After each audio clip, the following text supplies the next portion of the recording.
Hey guys, welcome back to the show. Today I'm going to do a video on the Chamonix 4x5, the F2 model. I am a user of the F1 and the F2 adds a couple other things, so I wanted to make a video show you a bit of the features it has, how to set it up, how to change things and so on for anybody buying a new one. So let's start. The camera's on a tripod obviously, so we can check it out, and this is my wooden table tripod. It comes with a carbon fiber protector, which is really good for the ground glass. So how to take it off is very simple. You just have to lift basically the film holder, the film back, and I just slide it out and it comes off. It's a little finicky to do the first times, so don't be too worried. And also this tripod head is sort of not all the way tight, but it's fairly simple. That protects it when you're traveling, putting it in your suitcase and so on.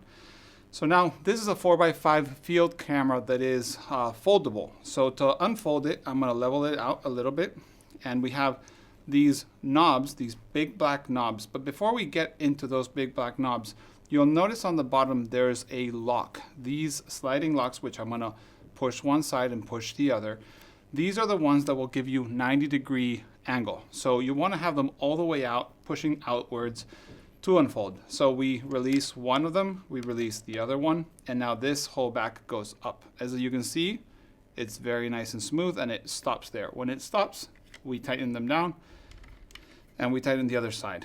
Now when we've done that, I'll turn the camera around so you can see the front of the camera. Obviously this is not exactly leveled, I'm just showing you in the video.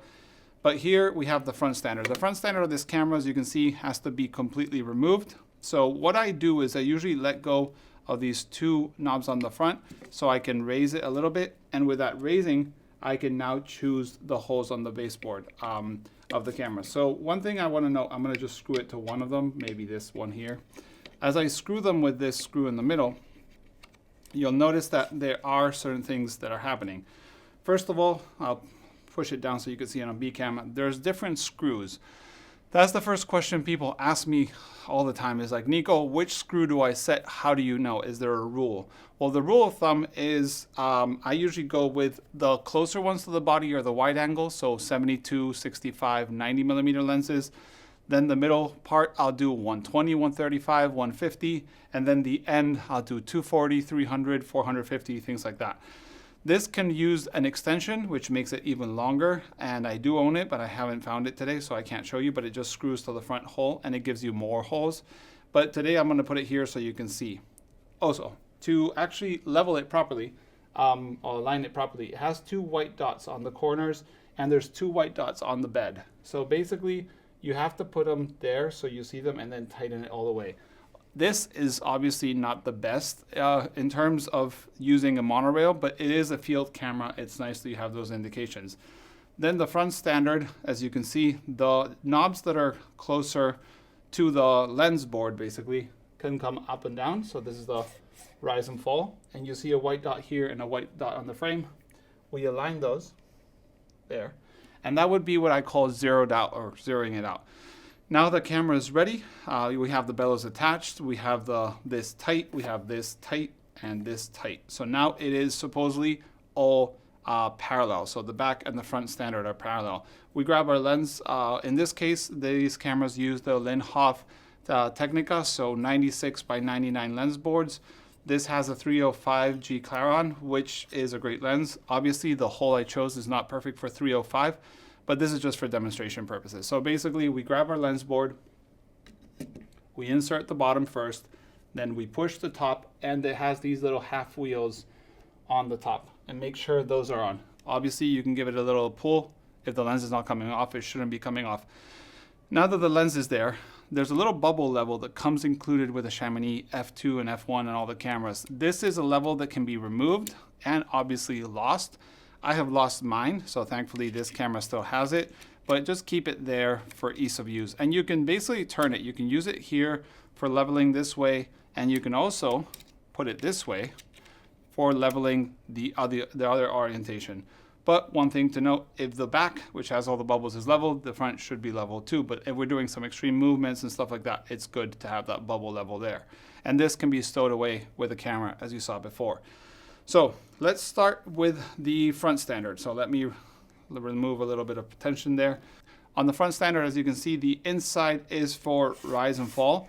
and you'll notice that it's not doing the tilt. For the tilt, it's the outer rim, so outer knobs, so you release them a little bit, and now it has the zeroing point, but you can tilt one way, tilt the other way, and as much as you want. So I'm going to do it sideways so you can see on the B cam, but we have it now aligned, and now I remove that tension and I can unlock and do tilt. And you can hear the ball locking in and out.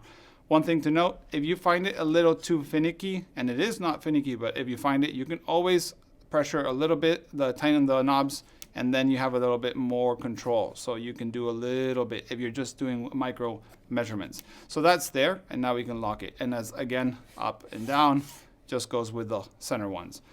That is for up and down, rise and tilt. If we want to go to the bottom, we got basically shift sideways. So we release this a little bit and we can go all the way. And this one doesn't have any locks, so it just goes all the way to one side and then all the way to the other side. And at the same time, you can also do the tilt on this axis. So you can go this way, you can go that way. The good thing about this camera, and you probably haven't seen, is between the F1 and the F2, they included a rubberized bottom. So this rubber here kind of grips the front standard while you're doing these movements. So if you notice a bit of friction, that is why. So let me put this back in a different hole just so you can see that it can be done in a way. And like I said, you can rise it a little bit and it gives you more freedom of hand. And then to put it back at zero, like you've seen, there's these white little lines on the front standard on the baseboard. Very simple. Then we go to the back standard, but before we get to the back standard, I want to show you the bellows, because the bellows, let me put this a little straighter. I don't want to make the camera suffer too much. The bellows look weird, and that is normal. These are the universal bellows that they call, which have a part that is the usual traditional bellows with the accordion style, and the front has like a semi bag. These can be exchanged for bag bellows, and all you have to do, it has this lock on the front, and I'm going to see if you can get it on the B cam. This that shows here, I can push it to one side there, and now this should come out. As you can see, the frame came out. And then we have these little wheels on the side of the back, and these don't have an ending point, so you can literally unscrew the whole thing, but you'll notice when it's unscrewed enough that the frame comes out. This is the way to change the bellows. As you can see, these bellows can be now replaced with a different color if you're not into this color, into bag bellows if they get broken or you want to wash them, and so on. The bellows do have a fold on the bottom, and I'll see if you can get it on the B cam. You can notice the fold here, and that fold should be pointing down. So to put them back on, basically put the bottom in first, push the top. Now we can lock one way, we can lock the other way, and that is how we put the back of the bellows. And we go to the front, first the bottom, then the top, and then the lock. And now we got our camera and our bellows back like they should look. And if you have an issue with the baggy issue part, you can always remove the lens if needed and push outwards with your finger. Oh, look, I did a great job of putting the bellows on the back. Sometimes you think it's in and it's not, especially when you're doing a video. So we push it all the way in. Now screw it, and now do the other side again. Don't be concerned if this happens. Obviously, make sure this is okay when you're in the field.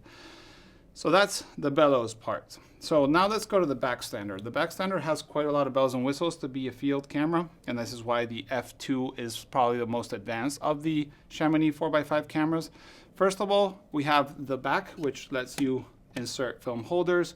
Also, it doesn't rotate by hand. You have to lift these little locks, remove the back, turn it whichever way you want, and then make sure that you insert the bottom first. And ground glass is something that can fall in the field, so make sure if you're wearing gloves to be careful. And one thing is, you don't want to let go here because this now could theoretically fall. You have to lift the locks and then make sure you put them down and hold them down as hard as you can. Okay, so that now is locked and it shouldn't be coming off. I will show you the graph lock back because it is a graph lock back in a second, but let's go to more stuff. So you have bubble levels here on the sides. You have a bubble level on the top here, and you have another one on the other side. So that will help you keep everything true, so leveled. Apart from that, we have, like you saw, this knob, which is the one we use for folding. And as you can see, it can go forwards, but it doesn't go backwards.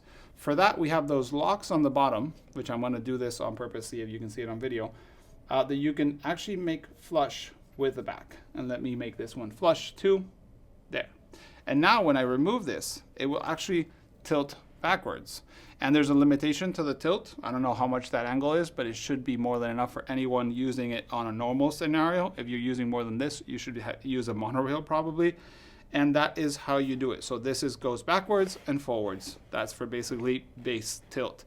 Then this camera has a cool thing. It has asymmetrical tilt. And that is a bit complicated to understand at first.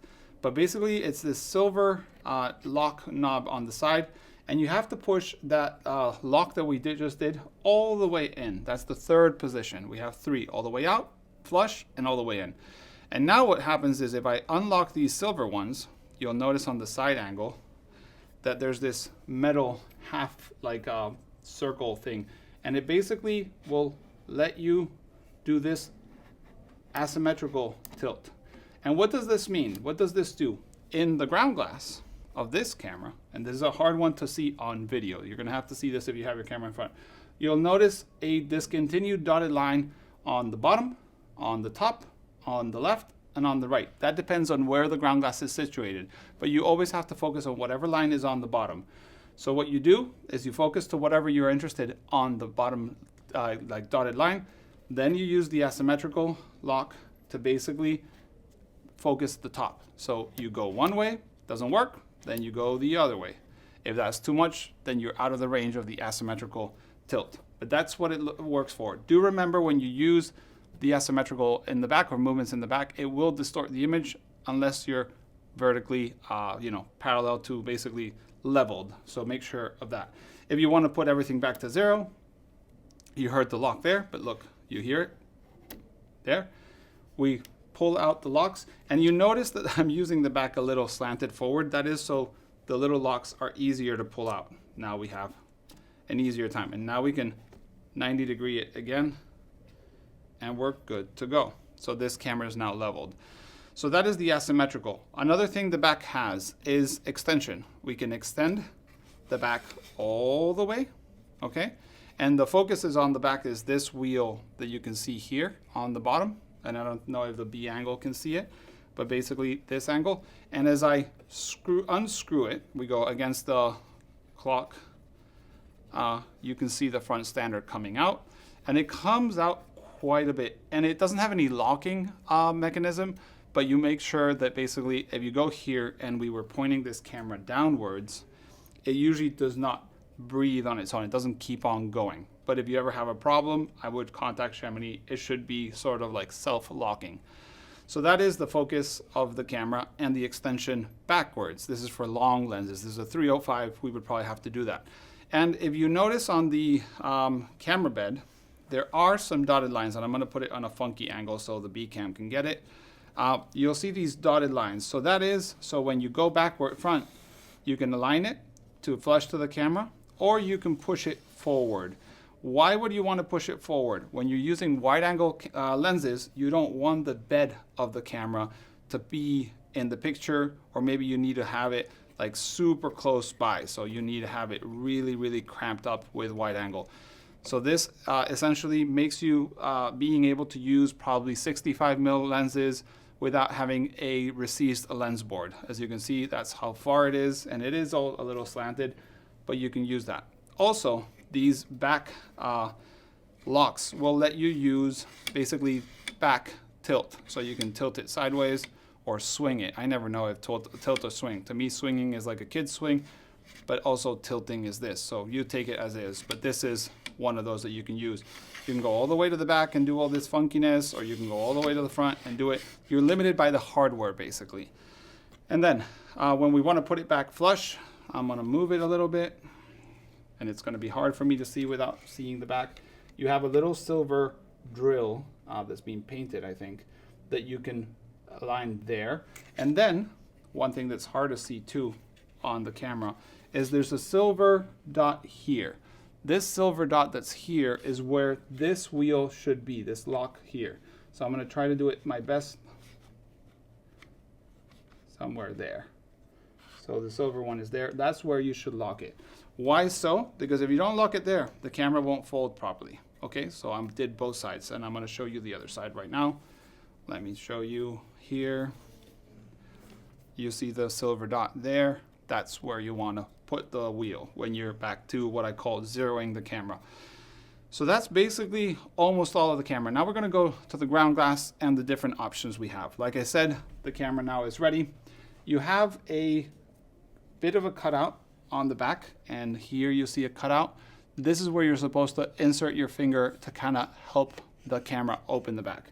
So we grab our 4x5 film holder. It can be 9x12 or 4x5. Remember, they're the same externally. And we basically help it a little bit, insert the film holder all the way to the end. And then when it's locked, if you look through this little hole, you should see the film holder there. Now here we could then take out the dark side, take our picture, and then to take it out, basically same thing. We kind of like lift it a little bit, pull it out, and help it down. Do please help it down. Don't just slam it because you'll break the ground glass eventually. Then there's also what I said, the graph lock. Imagine you want to use a roll film back, or you want to use a Polaroid 405 or something like that, and it's too chunky, maybe a 6x12 back. You can remove the ground glass. This is a little harder to do without seeing it, but basically you have to lift these two sides. I want to try not to screw it up. Let me do it like this so nothing falls. You got to lift these two up and then push the ground glass towards me. And I'm going to put my body as a shield because I don't want to launch it. This, obviously, if it was pointing to me, it would be much easier, but the whole ground glass comes off. As you can see, ground glass is here. Now that we're on the ground glass, you can see the etchings and maybe you can see the dotted line. You could also see the 6.7, 6.9, 6.12 frame lines. These are for roll film back to let you with composition. It's really, really helpful. Not all cameras have that. Plus, this is the ground glass, and it has the Fresnel. The Fresnel is very easy to change. I have a video on YouTube about how to change it or add it if you need to. It comes with multiple parts. So now that we've taken the ground glass off, we could actually show you the graph lock. So for graph lock, you would hold a film back like this one. You would install it basically, and then we would use these little wheels. You have the wheel on the bottom, wheel on the top, wheel on the top. That would be how you use it. And I'm gonna now do it with a film back.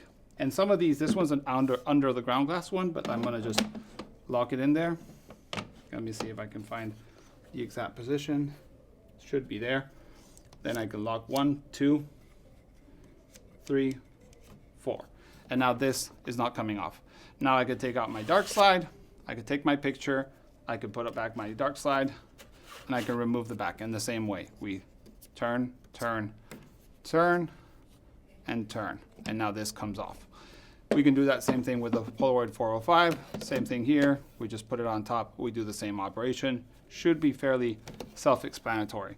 And then you might be wondering, how do I put it back on? So very simple. Like I told you before, there is a bit of a curve to this side. And if you notice, it's different to the end. So the curved side is the one you want with your fingers or inserting the film holder. We bring it close, we push it here, and then we just have to push it on these metal springs. So I'm gonna hold it. You see how it's lifting it? And now it's there. Now it's attached. So that is how you remove the ground glass and so on. And that's basically all there is to the Chamonix F2. It's a great camera. Honestly, if I had to say, I think it's probably the best camera for the price. I've used Shenhao, I've used Intrepid, Cinepicas. They all have their strengths and their weaknesses. This one, honestly, is a very, very high quality. I used to own an Ebony, and honestly, it was a great camera, and it was a little better made. But this one has a lot of bells and whistles and is a fraction of the Ebony in price. Also, Ebonies are not made anymore. But yeah, like I said, if you have any questions, let me know. This video was basically for anybody that has the camera that hasn't realized about how to use it or certain features. It has 2 tripod sockets on the bottom. It has the small screw and the big screw. Not much else. It has holes on the sides here, so you can literally pick it up when you want to carry it anywhere. It has a protector case and so on. But yeah, if you have any questions, let me know in the comments below. Thanks for watching. See you in the next one.